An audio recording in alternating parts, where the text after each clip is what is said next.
Alright. Hopefully we get everything. I'm not going to show the speedo, but...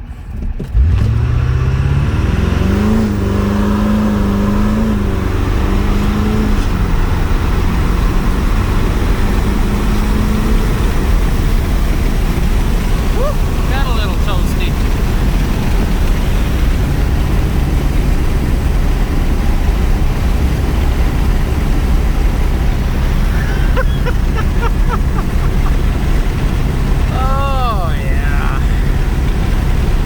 Not quite as fast as she used to be. We lost 0.2 seconds, but still not too shabby, not too terribly shabby.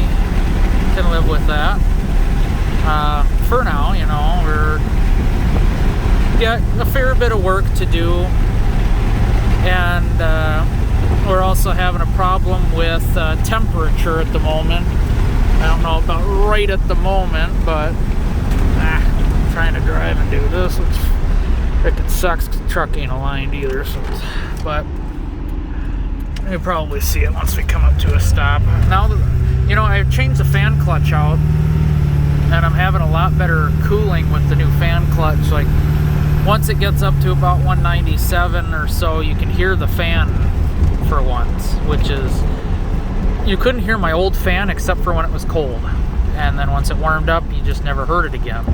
And I was getting up to 199, you know, 208 degrees, just at idle, or going down the freeway pulling the trailer, and I would never hear the fan, but now I do.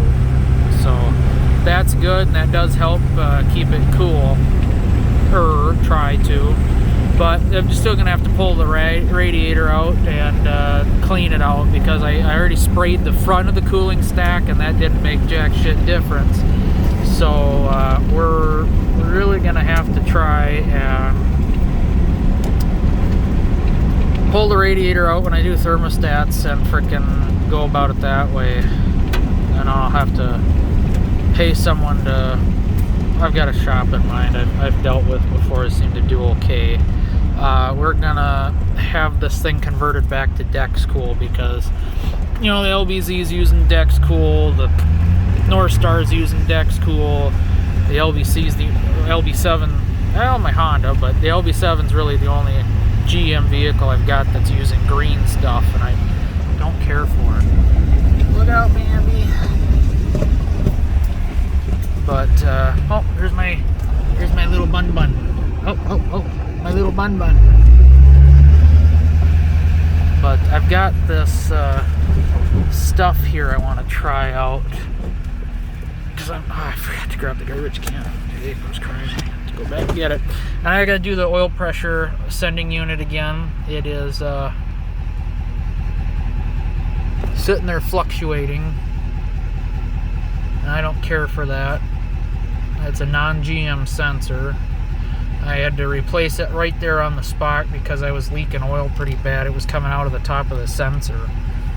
So I had to go to O'Reilly's, and I bought the first thing I could get, and it wasn't a GM product. And well, any sensor on these trucks, use GM, because this is coolant temperature sensors. This truck's on its like 4th or 5th one of O'Reilly.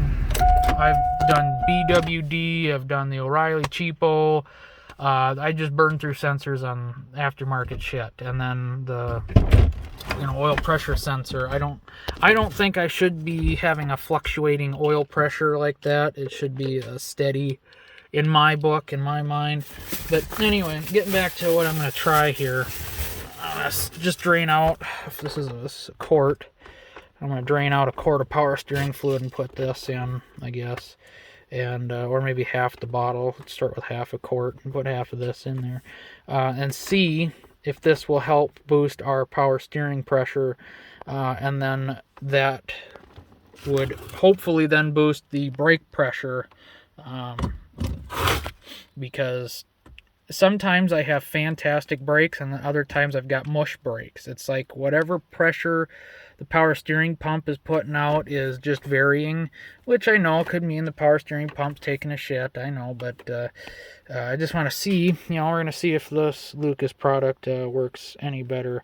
100% petroleum. This says it works with all other petroleum-based oils, which I guess I'll have to Google and see if this if power steering fluid is a petroleum oil. I'm guessing it is, so it should work then, and hopefully boost.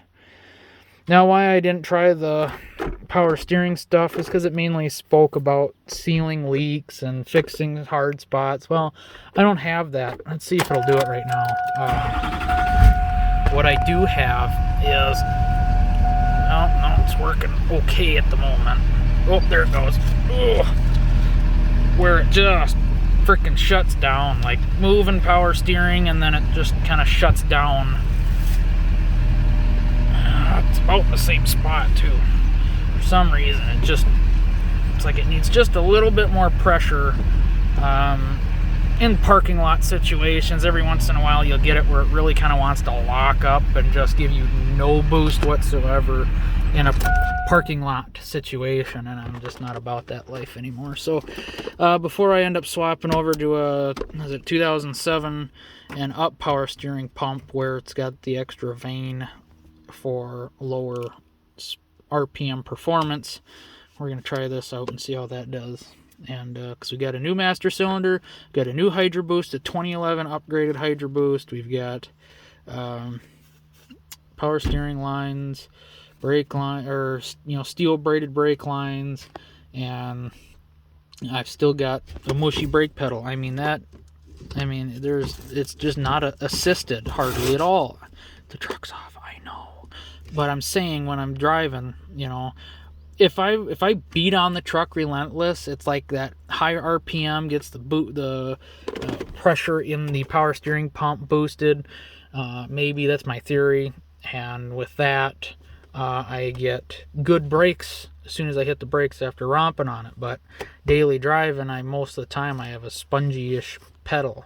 But every once in a while, out of the blue, sometimes when it's cold, sometimes when it's warm, you get a stiff, responsive brake pedal, and that's what I'm chasing. I want that like brand new brake pedal, and with pretty much a brand new braking system other than brake calipers, this thing should be frickin' just locking them up relentless with just by looking at the brake pedal. So yeah, but anyway, so I suppose I'm gonna get a hose out, hopefully drain out half a quart or so of power steering fluid, and dump that in there and see how she goes.